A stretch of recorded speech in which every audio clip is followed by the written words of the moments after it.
Hey y'all, welcome back to Most of It. The Space Marines are the Emperor's Angels of Death for a reason. They're generally good at the job that they're created for, that being galactic conquest.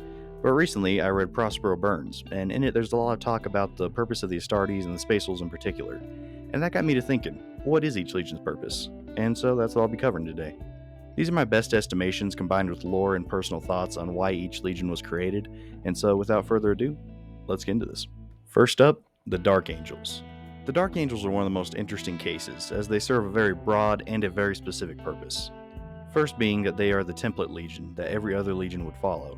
They defined what a Space Marine was, and even their Primarch, Lionel Johnson, was said to be the template that all his brothers were based off of. This shows especially in the fact that, in my opinion, the Lion is the Primarch most similar to the Emperor in terms of personality. But the other purpose of the first was to be the last resort / purge legion. When all else failed and you just need everything dead, you call up the Dark Angels.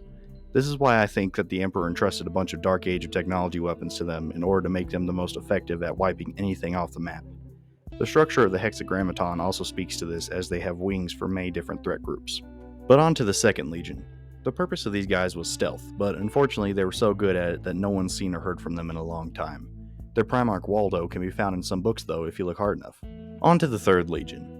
The purpose of the Emperor's children is kinda hard to determine, as in the beginning they suffered a lot of losses due to unstable gene seed and essentially getting super cancer. So they may have had a different purpose in the beginning, but as they were when they found Fulgrim, I'd say their purpose was being an elite fighting force / the diplomatic legion. The Emperor's children were known for having some of the best duelists in the legions, and also Lucius, and their low numbers made them have to make whatever forces they did have count more. Heck, Fulgrim was able to conquer a world with only 7 of his Marines, and while it was just mainly a way to stroke his ego, you can't deny that it was impressive. As far as the diplomat thing goes, the reason I think this is because, 1, the way the Emperor's children looked. They had well-maintained armor and weapons, and were also known to have some of the most attractive Marines, and also Lucius. Heck, Fulgrim himself was like the perfect Primarch, with his appearance standing out more so than his brothers. This made good first impressions on alien worlds when they saw them, but the main reason I think this is because they literally wear the Emperor's Aquila as their legion symbol. If that doesn't scream foreign representative, then I don't really know what does. Next is the Fourth Legion. The Iron Warriors were first and foremost the siege masters, being able to lay siege on any fortress and break into it eventually. But one often overlooked aspect of the Fourth is that they, and Perturabo especially, were tech geniuses. Perturabo was able to look at any device and instantly know how it worked, and thus see how it could be broken or destroyed. And Marines like Barabbas d'Antioch were able to figure out pieces of tech like the Pharos, which was a leftover piece of Necron tech, and that's no small feat. Heck, even after turning traitor, a lot of the Iron Warriors' attacks have been tech-based, like the Obliterator virus. And while I'm on this note, I've said in the past that Perturabo should not be a demon Primarch, and I do still agree with that, but the only way I'll be okay with it is if he's a demon of Vashtor the Arc of Fame. He's the only god that I think fits Purdy, and overall, it would just be the coolest non-Primarch Dreadnought way to bring him back into the setting, I think. So, take notes, Games Workshop. On to the Fifth Legion. The White Scars are the hit-and-run legion.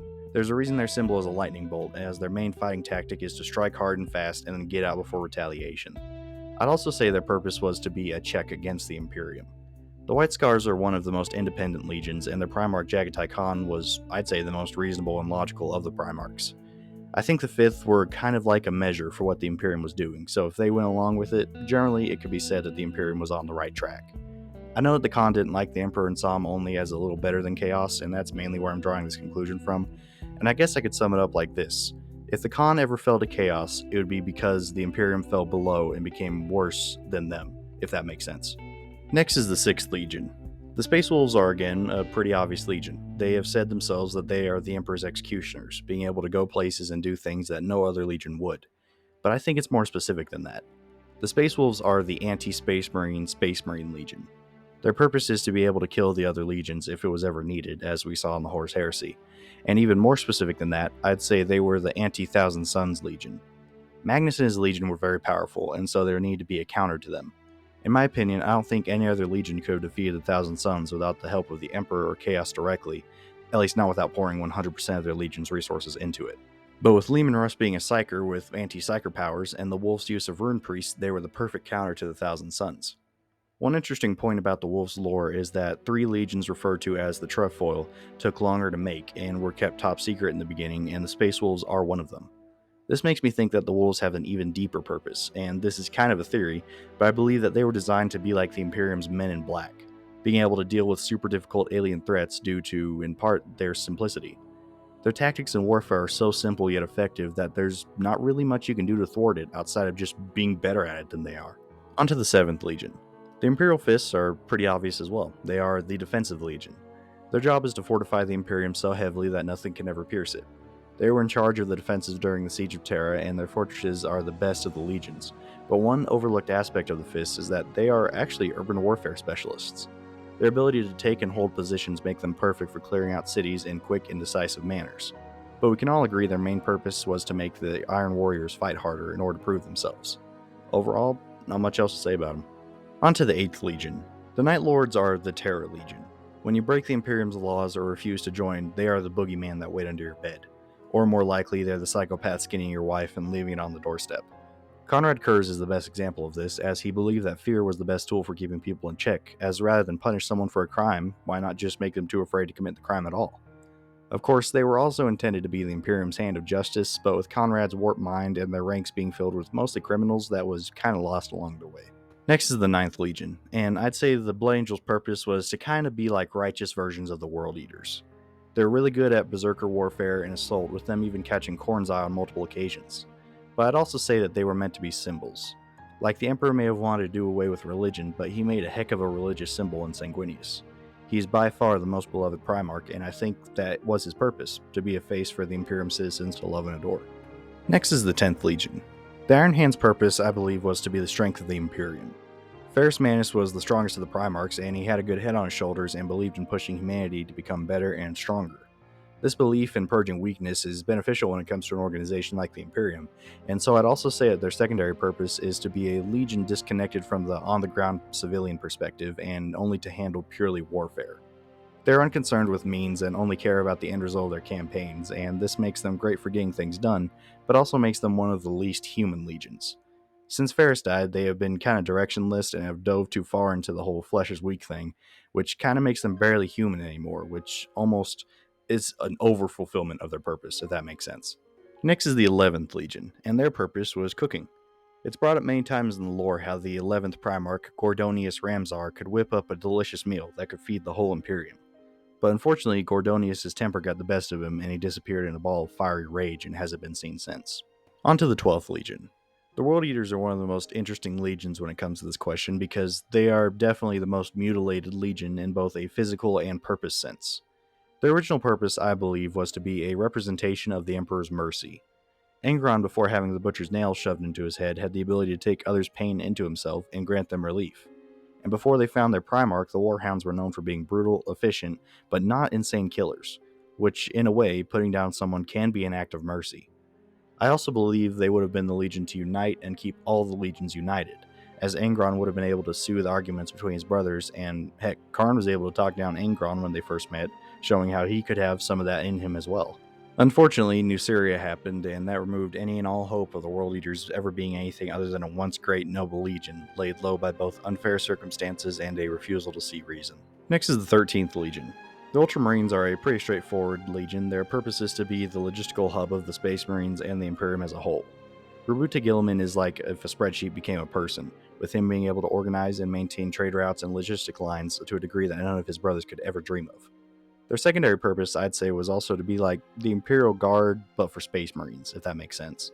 Not in the sense that they are disposable, but in the fact that the Ultramarines are by far the largest Loyalist Legion, with the capability to spread their forces across most of the galaxy.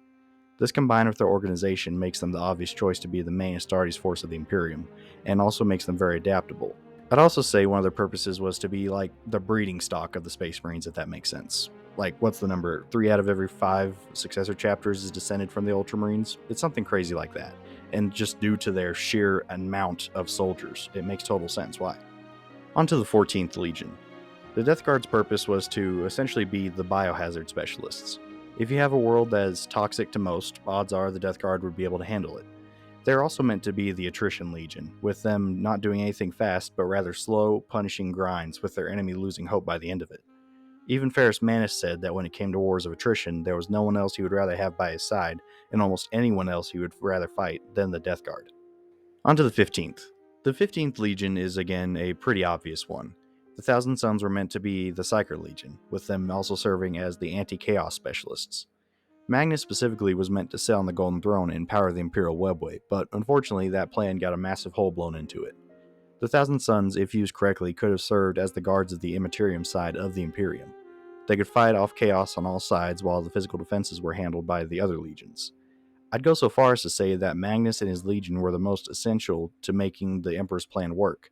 But then Nikeah happened and, well, we all know how that went. On to the 16th Legion. The Luna Wolves were the Assault Legion. If you needed an enemy taken out, the Luna Wolves would do it with quick, concentrated strikes, and their tactics were known to be second to none when it came to stuff like their spearhead formations. It was even said that if the Imperial Fists and the Luna Wolves fought, they would be at a stalemate for eternity, with the defensive capabilities of the Fists canceling out the Luna Wolves' offensive skills and vice versa. Horus was, I'd say outside the obvious being War Master thing, he was meant to be the mouthpiece of the Emperor, with him being known to be able to pass every charisma check and talk his way into anyone's mind. Next is the 17th Legion. The Word Bearers are meant to be the Emperor's propaganda legion. Lorgar was supposed to be the Emperor's anti-prophet, going around telling all of the great news of super space atheism. Lorgar put all his skill points into speech, and so he wasn't good for much else, and there is some slight psyker tomfoolery in the Word Bearers, and so that makes me think that they have that to be able to more easily convince people of their word, if that makes sense. On to the 18th Legion. The Salamanders at first glance may seem to just be the Pyrotechnics Legion, with them favoring fire weapons far more than any other legion.